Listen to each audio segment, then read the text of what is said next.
Muy buenas noches, Adriana. José Romero Silva, Gisela Arenas, te saludamos. Doctora, ¿cómo le va? Hola, ¿qué tal, chicos? Muy buenas noches. Por la duda lo dije bien, ¿no? Es doctora, para mí la doctora. Doctora. Doctora, le digo, cada vez que la encuentro le digo. ¿Cómo está, doctora? Bien, muy bien, muy bien. Trabajando. Bien con escucharlo, sí, trabajando. Y este reclamo que le hacen al gobierno, un pedido que están haciendo, que le paguen anticipado las cuotas salariales de octubre y diciembre, ¿es así? Así es.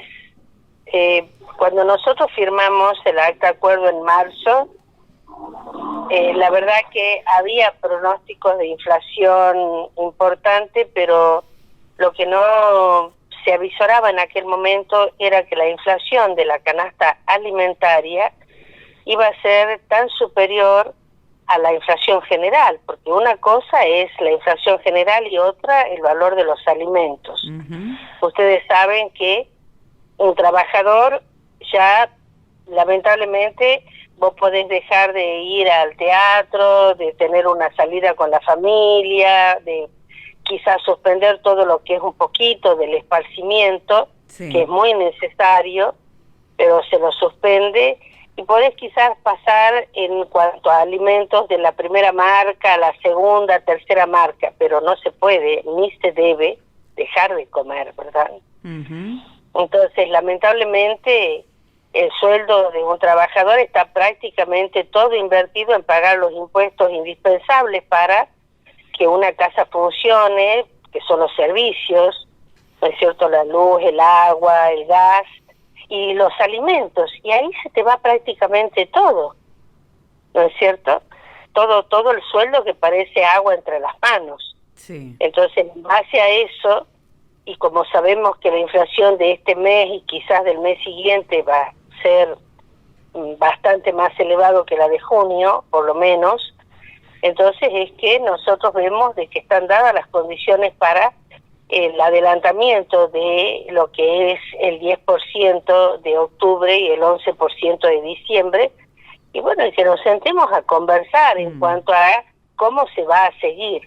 Claro. Lo que no se puede hacer es estar en el silencio más absoluto, a pesar de las reiteradas notas en este sentido que ha presentado nuestro gremio, especialmente a la ministra de Gobierno, Carolina Vargas Aynace, como así también al ministro de Economía. Y bueno, y en la entrevista que hemos tenido con el ministro de Salud también se lo hicimos, ver, porque algo tiene que frenar en el sector de la salud, por lo menos, la sangría tremenda que estamos teniendo de esto de las renuncias de los médicos y de que hay cada vez más guardias que están siendo manejadas prácticamente por enfermeros porque no hay médicos. ¿No hay médicos por qué? ¿Cómo? ¿Cómo que no hay médicos? Y no hay médicos pediatras y han renunciado más de 100 colegas. ¿Por qué ¿A trabajar con el Estado? Así es.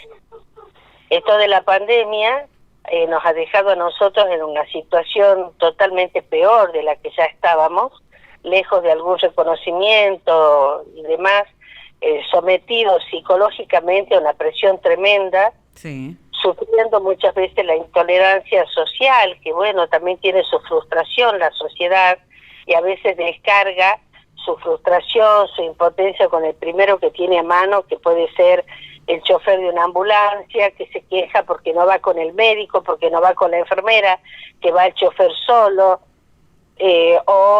y porque no hay quien más vaya, porque la verdad es de que el ofrecimiento salarial es tan paupérrimo. Vos imaginate que la escala mayor de sueldo del sistema provincial de salud que es el médico, fundamentalmente, luego un poquito más abajo los bioquímicos, los odontólogos y demás, y está en 118,000 pesos de bolsillo, y ahí están tus 7 años de universidad, los 3 o 4 años de especialidad, más el otro año de la jefatura de residentes, más la certificación, recertificación. Entonces, en un abrir y cerrar de ojos en ese sueldo se condensan muchas veces prácticamente 12, 13 años de tu vida dedicada a la capacitación para poder tener, ¿no es cierto?, el entrenamiento necesario para decidir adecuadamente sobre la vida de una persona, y resulta que el sueldo es prácticamente, está apenas por encima de la línea de la pobreza del mes de junio, porque en junio se necesitaban 105.000 pesos para no ser pobre. Entonces vos te imaginas que con ese ofrecimiento, en los lugares más distantes, que la gente está prácticamente gastando todo en combustible, poniendo sus vehículos y demás, entonces se van del sistema, se va la gente de la generación intermedia, por así decirlo. Nunca habíamos visto nosotros esta fuga de tantos y tantos profesionales médicos, que hace que en guardias de pediatría, inclusive de hospitales regionales, como es el mío, no haya pediatras, ni qué decir en ciudades, no te digo en los CAPS, que prácticamente tenés que ser un pediatra itinerante, y no te estoy hablando así de ir a un CAPS un día, al otro CAPS otro día, y con una tremenda exigencia social, ¿no? Porque a nosotros nos exigen todos los resultados y que sean buenos resultados. Claro. Adriana, vos estás diciendo 118.000 un médico, que se puede decir que es el escalafón más alto, ¿no? Porque después están los enfermeros y demás. Y los kinesiólogos, vos imagínate que los kinesiólogos, que son profesionales universitarios, que están adentro de las terapias intensivas, tratando, ¿no es cierto?, a pacientes que están en asistencia respiratoria mecánica, rehabilitando a quienes han padecido déficit motor porque tienen secuelas de los accidentes cerebrovasculares, o también, digamos, las complicaciones en la deglución, cuando vos tenés un ACV, ¿no es cierto? Sí. Y bueno, todo eso exige gente entrenada para rehabilitar y para recuperar funciones perdidas. No es que va pasando cualquiera y lo hace. Y no llega a los 90.000 pesos el sueldo. Entonces, cuando vos ves que en otros estamentos esos sueldos los tiene quizás gente que no tiene estudios secundarios, y uno dice, bueno, algo hicimos mal, lo que estudiamos, o estamos nosotros errados, o está errada la comunidad, que tampoco brega para tener profesionales capacitados adentro del sistema público, que después vos querés la excelencia, y la excelencia tiene un costo en la formación y en la capacitación de una persona. No, estamos quedando los más viejos, y estamos quedando los más viejos, porque los intermedios se fueron, y los más jóvenes ni siquiera están cubriendo las vacantes para los entrenamientos en las residencias. ¿No es cierto? Que es lo que es el entrenamiento para las especialidades, directamente con el título, en este caso de médicos, pero también se dan otras profesiones, pero es muy llamativo el caso de los médicos. Con el título te vas a España, te vas a Alemania o a Italia con tu familia desarraigado, ¿no es cierto?, totalmente, y porque la gente está cansada de este sistema que es tan injusto, que no tiene concursos, que el ascenso, digamos, depende de que alguien te señale con el dedo y no que vean tus cualidades o tu mérito, que todo el mundo diga que el mérito no es necesario, pero resulta que cuando las cosas salen mal, uno quiere que lo atienda el mejor profesional, y el mejor profesional tiene un costo en su formación y tiene que tener un sueldo acorde para que sea una atención de primera calidad, la de la población que va al sistema público, que cada vez es más, porque acá no se trata que atendemos solamente a la gente pobre. Si alguien tiene un accidente, si alguien tiene una urgencia, va al sistema público de salud porque sabe que ahí va a encontrar un equipo entrenado, que a veces en los sanatorios, además del costo económico que eso tiene, no está ese equipo esperándolo. Tiene que salir a buscar el traumatólogo, salir a buscar el neurólogo, salir a buscar, ¿me entendés? En cambio, en el hospital tenés el equipo de salud presto para la atención multidisciplinaria que exigen situaciones complejas. Sí. Adriana, decías vos que ya habían hecho la presentación en Casa de Gobierno. ¿Tuvieron algún tipo de respuesta? Lamentablemente acá la respuesta es el silencio, que está muy malo eso, porque nosotros somos respetuosos de las investiduras de nuestros gobernantes. Estamos representados por ellos, a ellos nos dirigimos, y así como nosotros tenemos el derecho de peticionar, ellos también tienen la obligación de contestar. Porque después, cuando nosotros, al no tener un diálogo, una apertura, ya nuestros hospitales y demás, todo el mundo dice que esto no da para más, y nos están prácticamente empujando a las medidas de fuerza. Entonces, ¿qué es lo que te dicen?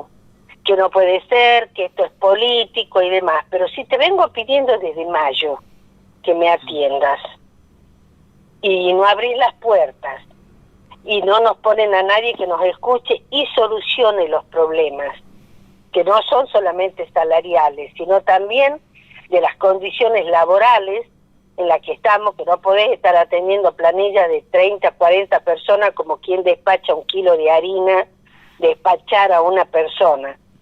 La misma gente dice, esta doctora dice atiende, supongamos, o este doctor, 15 personas. Pero ¿sabes lo que es concentrarse en 15 personas? Si vos tenés una planilla de 30, de 40 personas, yo quiero que me digan en qué tiempo material pues se pretende tener una buena atención con esa cantidad de gente. Y los que estamos estamos sufriendo, ¿no es cierto?, mayor presión de trabajo, porque la gente no le importa si sos 1, 2 o 3, quieren todos ser atendidos ya, ayer. Doctora, por último, ante el silencio del gobierno de la provincia, por lo que usted manifiesta, ¿qué van a hacer desde el gremio? ¿Qué medidas podrían tomar? Mira, nosotros el viernes tenemos un congreso de delegados y tenemos ya reunión de delegados, y bueno, y ahí se van a marcar los pasos a seguir.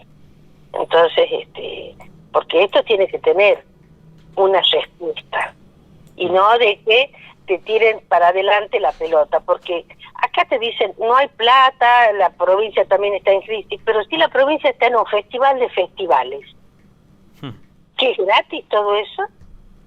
Acá te hablan de 100 millones, de 400 millones, como quien recoge un paquete debajo de un árbol. Y cuando nosotros vamos y tenemos asamblea en el hospital de Alberdi, donde para dejar terminado el quirófano nos dicen que hacen falta 30 millones como si fuera una suma millonaria, y vos ves tremendas carteleras de festivales, entonces quiere decir que plata hay, pero se la destina para otras cosas y no para verdaderamente resolver la salud de la población. Son decisiones políticas que nosotros entendemos que tienen que ser revertidas, y hace cuánto, a que ustedes mismos son testigos que venimos diciendo, de que la gente se está yendo, que no tenemos quien atienda, y cuando suceden los hechos, como sucedió en Tafí del Valle, sale el poder político a ponerse al frente de un reclamo. ¿De cuándo? Que ahora se enteran que no tienen tal cosa o tal otra, que no hay complejidad, que los médicos son pocos, que la gente tampoco tiene dinero para comprar remedios que tienen un precio tremendo, y cada vez tenemos menos medicamentos para asistir a la población. Entonces vos la examinás y le das un remedio, y la gente tiene esa impotencia y se descarga con uno. O sea, encima sufrir violencia verbal, y que todo el mundo, digamos, juzgue tu trabajo sin tener la formación para hacerlo. Y bueno, ya todo va colmando, ¿no es cierto?, una situación de intolerancia, con vacaciones todavía suspendidas, que nos dan de apucho las vacaciones que nos deben, y que inclusive te dicen que en diciembre van a que ya después las perdés. Entonces, bueno, nuestro sector realmente estamos muy agobiados, y sin pausa, desde el 2020, sin pausa, una enfermedad se va corriendo y te viene la otra, y es como que acá hay que seguir. Entonces, yo les digo que la situación es muy delicada, es muy delicada dentro del sistema. Nunca, yo ya soy una persona que está más cerca de jubilarme que de la parte media, estoy ahí, y les digo a ustedes de que jamás he presenciado la ida de tantos colegas jóvenes con sus familias directamente a otro lugar. Muy triste muy triste lo que nos cuenta, porque como usted dice, en el sistema público muchas veces se encuentran soluciones más inmediatas que en el sistema privado. Que no haya guardias de pediatría en los hospitales es grave, y mucho más grave es que, como usted dice, hay dinero para festivales, pero no para terminar obras en los hospitales. Y eso, más que triste, es indignante que se ponga hoy el dedo o el dinero de la población en esos lugares, en ese tipo de gastos y no en las inversiones que corresponden. Le mandamos un abrazo grande, doctora, muchas gracias. Bueno, muchas gracias a ustedes y bueno, siempre a disposición para lo que guste mandar, mi querido. Muchas gracias, muy amable. Hasta luego, doctora. Hasta luego. Ahí le salió el Martín Fierro de adentro a la doctora, ¿vio? Me guste mandar, dijo, como sacando el facón. Pero así, por favor. Bueno, la doctora Adriana, bueno, ¿no? Más allá de las chanzas, lo que nos dijo... Desolador el panorama.